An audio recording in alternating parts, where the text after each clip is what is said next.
Welcome to the iceberg.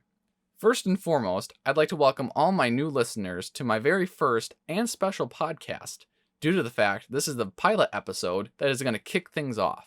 This will be the first in a series of podcasts in which I take time to talk about anything and everything, with the aim there will be something for everyone. The series itself will be called Penguin Podcasts, and my main goal with developing these podcasts and future podcast episodes is to entertain people with random topics that I decide to dive into. So let's kick things off, shall we? In today's age, things are moving fast, and fast isn't the greatest for some. Lots of people are okay with a slight deviation in how life proceeds, like when you accelerate for the speed limit, but if you strap them into a race car and say hold on, many aren't prepared for what is to come. To embrace change is also hard. These past months and even past year, as of recording this, have been life-changing for many, including myself.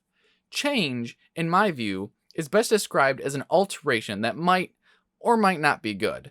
It's very situational, and for the most part, it follows you in life like your shadow, ready to pounce on you at any moment.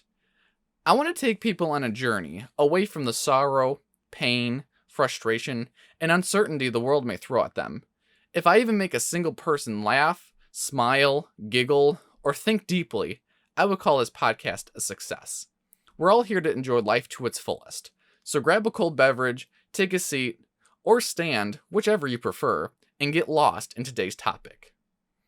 I'd like to open up with the thought that we're so focused on what other people are doing that it places extended amounts of worry on ourselves. I feel we are all guilty of comparing ourselves to others, and we get the feeling like we're the ones on the bottom of the totem pole.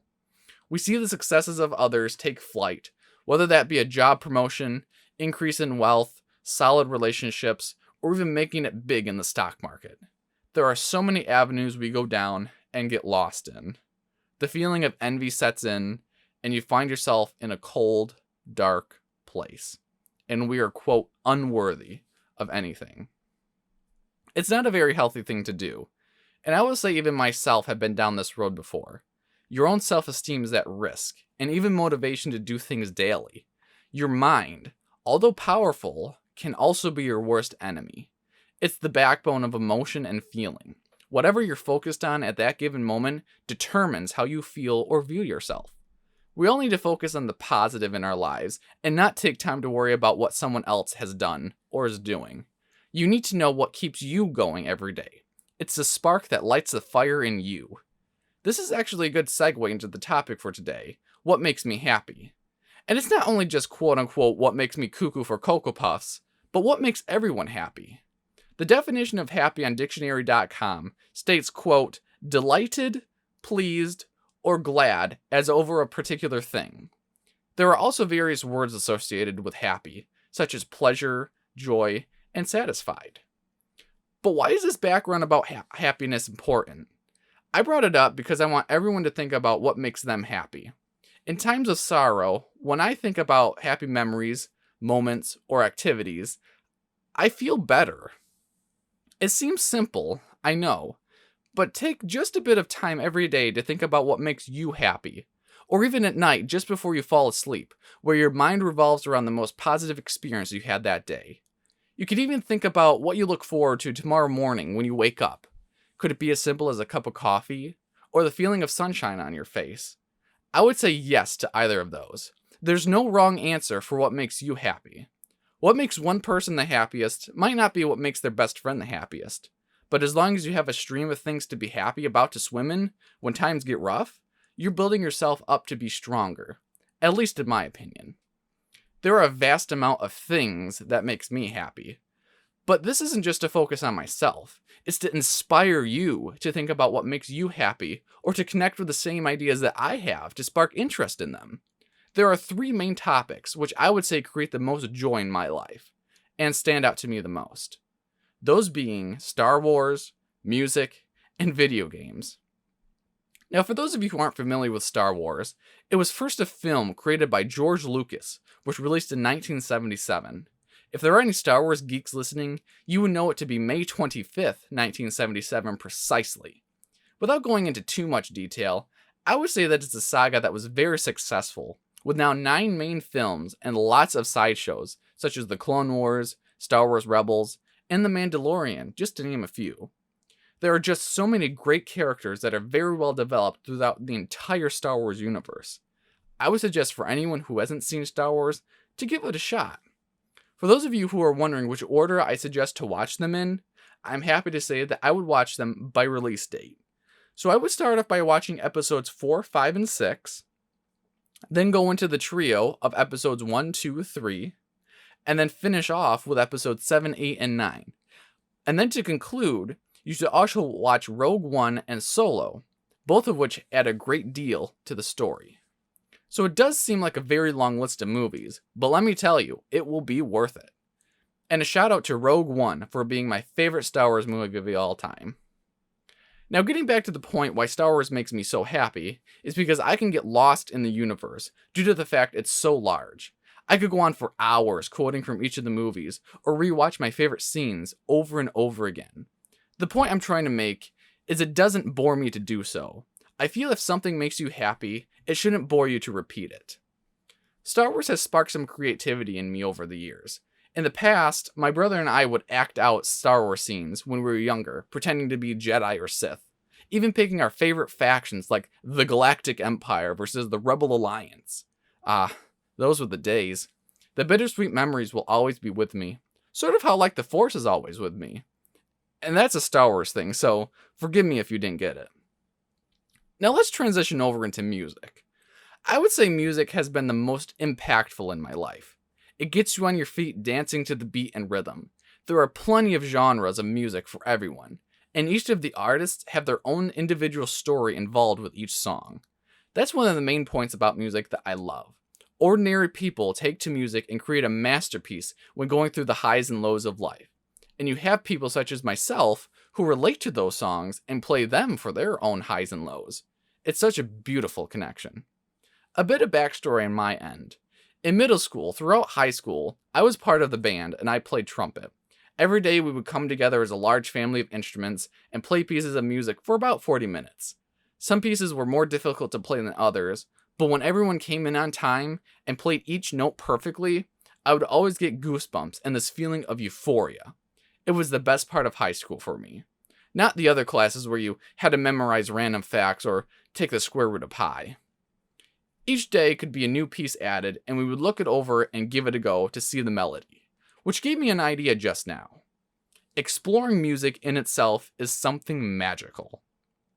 Ever since learning how to read music, which I would suggest for anyone to learn how to do, you could figure out the melody of the piece by looking at it, and then you would stumble on a note here and there, but when you practiced it, and the very first time you made it through without hitting any sour notes, the feeling is majestic. Let me tell you. Any musicians out there would say the same. Now let me ask you another question while we're in the realm of music. What is your kind of music? What makes you dance? What makes you get goosebumps? And what just makes you feel good? You know, there are so many good songs, and I mean so many. If you were to ask me what my favorite song is right now, I truthfully couldn't tell you. I've had favorite songs in the past, but I've been discovering new music almost weekly, and there are just too many shifts just to call a single song my favorite. Sure, I have songs that I will listen to over and over again on repeat 100,000 times, but to say just one song is my favorite doesn't feel right. I would say my favorite song is all of them. Well, all of my music. If you think about it, each track has a special meaning to you as an individual. You picked that song or album because it spoke to you, and when you place just one song above all the others, I think it neglects the other songs that are a part of you. I'm not arguing with anyone here, I'm just trying to speak my mind, but we could all agree that music does in fact make you happy. Some notable favorites of mine are Dance Monkey by Tones and I, The Phantom of the Opera by Andrew Lloyd Webber, and Sign from Above by Lady Gaga and Elton John. I could go on for ages about all my songs. I have tons of them, as I'm sure everyone each here has their own playlists at the ready. Whenever I feel down, I play some songs and dance as if no one were watching. You can't let a little embarrassment get in the way when you want to feel good about yourself. The third idea, or sort of topic that I addressed before, was revolving around what makes me happy, and it was video games. Now, I'm not a retro gamer by any means, you know. I didn't grow up with the Atari or Pong or the video game stand-up cabinet things in the old arcades. I'm just a youngin'. I grew up with a modern video game like your Call of Duty, your Battlefield, and the sort. But Minecraft is probably the video game that will never go out of style for anyone. If I had to gamble, I would bet at least 98 to 99% of people listening have played Minecraft in their lifetime. It's a classic video game that builds on creativity, and you can never run out of things to do. But personally, the aspects about video games that make me the most happiest is being able to get lost in them. For me, they're great stress relievers and anxiety helpers.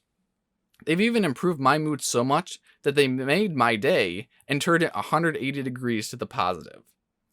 The only rules that you are constrained to while playing video games is the gameplay mechanics and the map boundaries. Other than that, you are able to do as you please and let your imagination take flight. I'm mainly referring to survival games like 7 Days, Your Ark Survival Evolved, and Rust. Each of these games I've grown to love and enjoy. I think base building is the most important part of any survival game because you're able to make it your own design and create a sense of your own build style too. This is very true in Minecraft. Lots of people use lots of different blocks to build, you guessed it, lots of different personalized bases. Take Hermitcraft for example. There are various build styles unique to each Hermitcrafter. And for those of you who don't know what Hermitcraft is, it's a big series where a group of YouTubers just get together and play Minecraft on the same server. It's a really good series, and I suggest everyone watch it, at least one season of it. Now shifting regards to FPSs, or first-person shooters, I find these kinds of games so much fun while playing with friends or teammates. Team Deathmatch in Call of Duty is sometimes so satisfying when you go on streaks. It's a game changer. Or if you're the kind of person who likes the Battle Royale style shooters, I would suggest PUBG or even Warzone, because those are both great games to play with friends. I started out playing PUBG at first, and I've had amazing nights with friends. The communication was on point, and sometimes we won, sometimes we lost, but in the end, it didn't matter because we were laughing so hard each round at something. And I believe that's the key takeaway at any video game. It's not if you won or lost, it's about the time you spend playing them. In the end, ask yourself, did you have fun? If you did, then it was a success. And if not, just remember, it's just a bunch of ones and zeros. One final point I want to make about video games before we bring this episode to a close is the happiness which you get when you find yourself a clan or group of people to play games with. I've been a part of a clan of great people for over 5 years now, and we've had some awesome nights together. Every time it would put a smile on my face when I got the invite to a game from them. I knew I was in for a good time. I wouldn't trade the world for those moments, even the ones where I stayed up until 5 in the morning to do missions with the team. I would call my group of gaming friends my second family because everyone truly cares for one another. We're all there to have a good time, and we look out for each other, and we also check in to make sure we're all doing okay. Partly why I decided to create the Polar Penguin community is to bring people together, where you can be yourself, make friends, and just have a good time. I want to make life as enjoyable for anyone, and if they meet a new friend while on Discord or through gaming together, I will call my main mission a success. To wrap this first episode of Penguin Podcasts up, I want to end with a question for everyone who is listening. In the beginning of the podcast, we discussed the definition of happy and 3 main things that make me happiest at times, which I hope people might have had thought about more deeply for themselves. This brings us to the big question that I'd like to ask, which is what makes you happy? Remember, there's no right or wrong answer here. It's specific to each of you. So while you're thinking about what makes you happy, I'm going to wrap things up with reminding you not to forget to subscribe to the channel for future podcast episodes if you like this one. If this podcast made you smile, laugh, or if you just had a great time, hit that like button down below. And as always, you can find the link to my Discord server and other social media in the description box, and I'll even post a few links for some of the topics discussed in this podcast, so be sure to check them out too. I'm really excited about this series and can't wait for you to join in the next one. Stay frosty, my fellow penguins.